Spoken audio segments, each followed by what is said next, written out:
in today. I'm not trying to fix the entire world.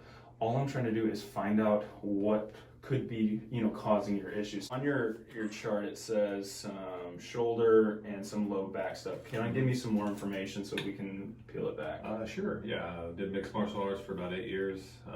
Competitive bodybuilding, so joints just took a little bit of a beating in both of those. Left shoulder was from jiu-jitsu, tapping out and being hard-headed. And low back is mainly from driving, just because I have an hour, 15-minute commute to and from work every day. Wow.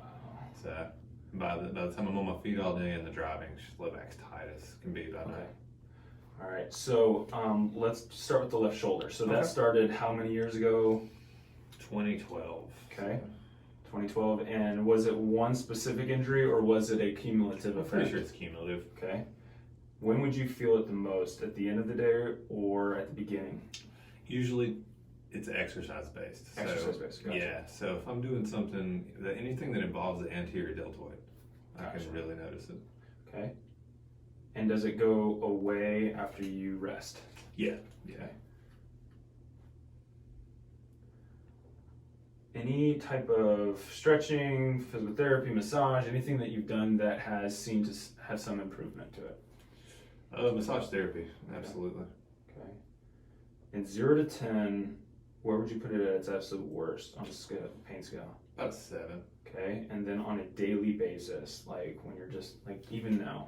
I would say usually 2 to 4, somewhere in that range. And how would you describe it? Is it a sharp shooting, throbbing, aching, pulling, stabbing? How would you describe it? It's almost intermittent sharp pain. Gotcha. Now, does it radiate down your arm or does it stay localized in the shoulder? It's localized. Okay. No tingling, numbness in your hands, no loss of strength in your biceps or in your shoulders. Do you feel any weakness when you do anything? No.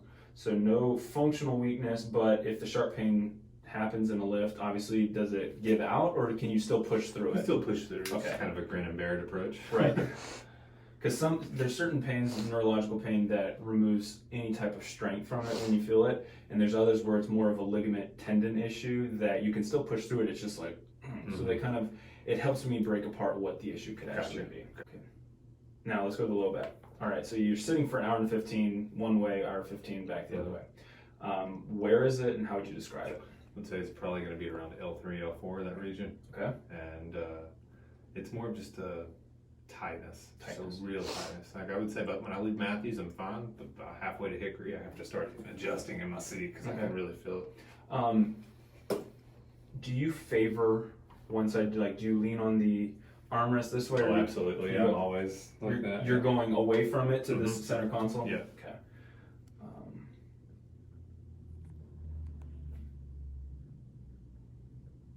Okay. And do you stretch after you get out of the car? Does it just kind of go away on its own? Usually, so first thing in the morning I get to work, I stretch, and then same thing when I get home. Gotcha. And that seems to help? Oh yeah. Absolutely. What are you stretching specifically? Usually just try to stretch my hamstring out, try to loosen my low back up. Okay. I have noticed since I started making the commute, the hamstrings are just locked in all the time, man. I'm having to stretch them like crazy. Okay. How about hip flexors? Have you noticed any change in your hip flexors? Not really. Okay. 0 to 10 on a scale of tightness, 10 being, you're balled up. Where would you put it on that continuum? 5 to 6. Okay. So middle of the road. And then on a normal, after you, when you're in the gym, okay, are you feeling tightness in your hips? Are you feeling any restrictions, or do you feel like your body gets back to normal when you're active? Absolutely. Okay. Yeah. So there's no restrictions during, after you've stretched and everything. Correct. Like that. Okay. When did the low back pain start? I forgot to ask you that. So that actually originated from when I was doing MMA. Same thing? Mm-hmm. Okay. And I think a lot of that was just getting in class and going and no warming up at all. Sure. So, not. Okay, that's pretty simple. All right, so now I'm gonna do the x-ray.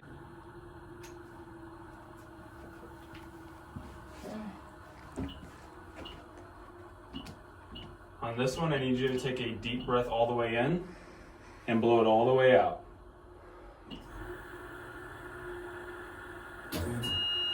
What does that do? depresses the diaphragm, so when your diaphragm comes up, I can see more of the lumbar spine. So cool. turn and face that direction, arms up like I dream a genie, and then put your right hip right up against there for me. Take about a half-inch step forward. Okay, good. Same thing on this one with the breathing instructions. Okay. Go ahead and take a deep breath in and all the way out for me. Good. The AC joint is fine.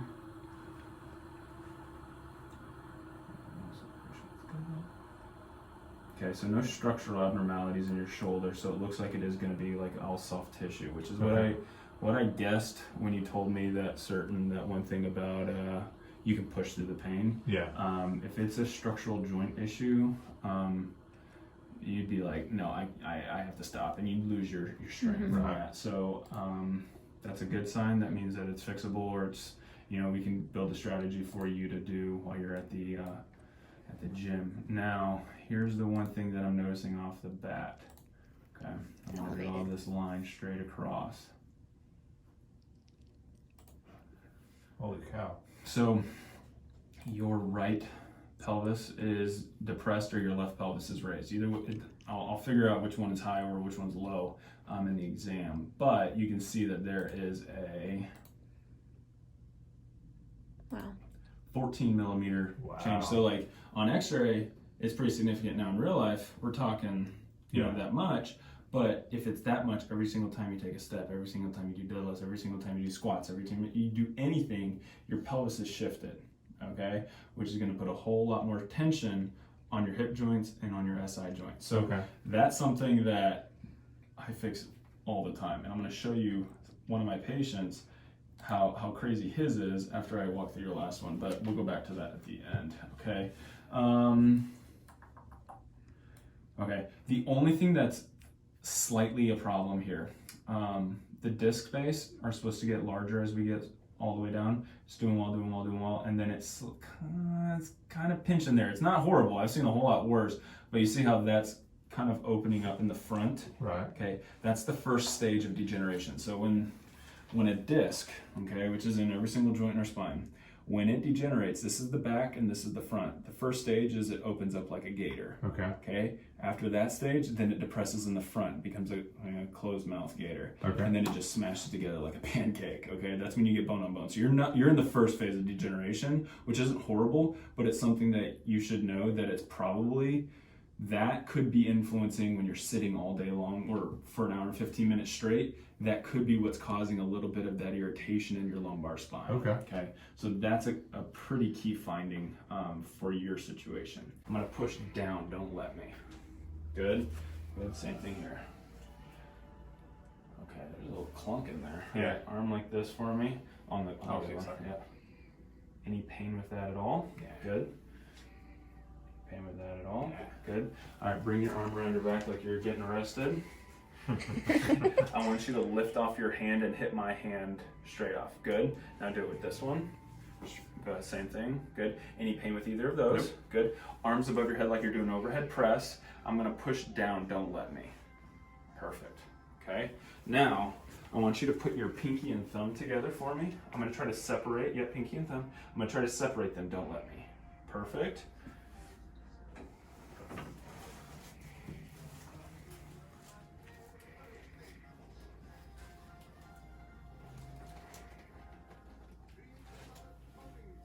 Little discomfort. Just too bad. A little bit of tightness. Yep. Any increase or decrease or no change in the pain when I traction your arm out? Okay. Good. All right, I'm gonna put your hand between my knees real fast. Okay. I'm gonna circumduct the shoulder. Any increase, decrease, or no change in your pain at all? No change. Good. Same? No Same. change? Yeah. Good. Now is when we kind of expose it a little bit up high. Any increase, decrease, or no change? Nope. No change. Awesome. Okay, bring your hand up like that. Now, let's check. Okay. Left trap and left levator's gap is definitely a lot tighter on the left Absolutely. than I was on the about right. to say that. Holy cow.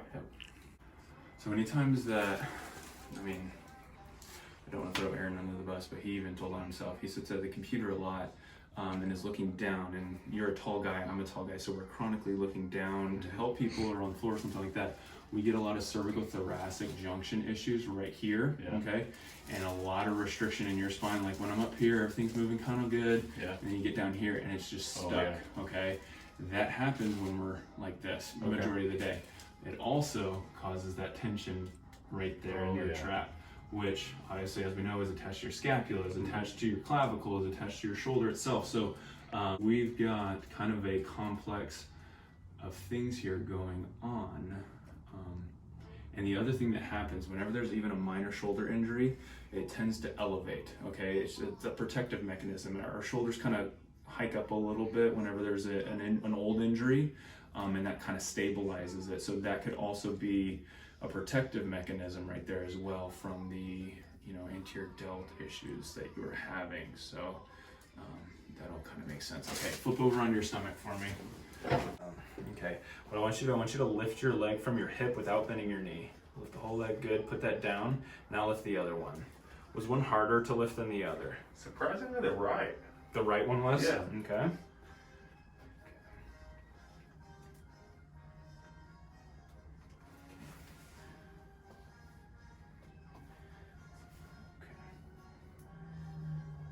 Okay, so you can see when I'm pushing here on the left side, there's not really a whole lot of pushback. When I go over here, that SI joint is really locked up and posterior. So let me write that down because I'm going to forget if I don't. Because that is a big finding on that right SI joint. So bend this knee for me if you would. There we go. Any increase in pain when you do that?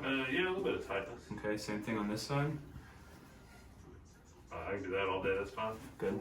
Okay, same thing here. We're gonna go in and then we're gonna go out. Any pain there or any pain there? Nope. Perfect. Awesome.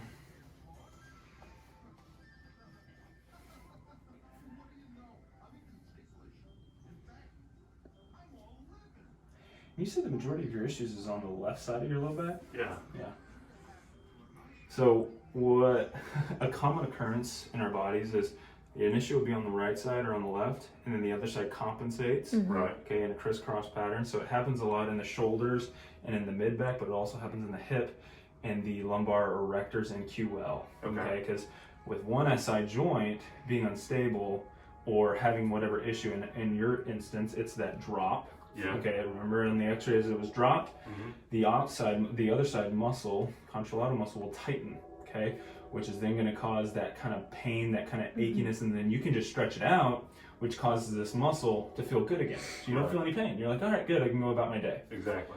But because that pelvis is still dropped, okay, even though it does not cause any pain, the compensatory effect is what is causing the pain. So you got to fix the original issue, or else you're just going to stretch it for the rest of eternity, and that issue's still going to persist. Okay, so that is, the third grade version of trying to explain that. But anytime you have an injury or you have a joint that has an issue, most of the time it comes to the opposite side. Gotcha. Okay. That makes a lot of sense. Like when I was competing, I could throw my left high kick perfect, but my right high kick could never get it.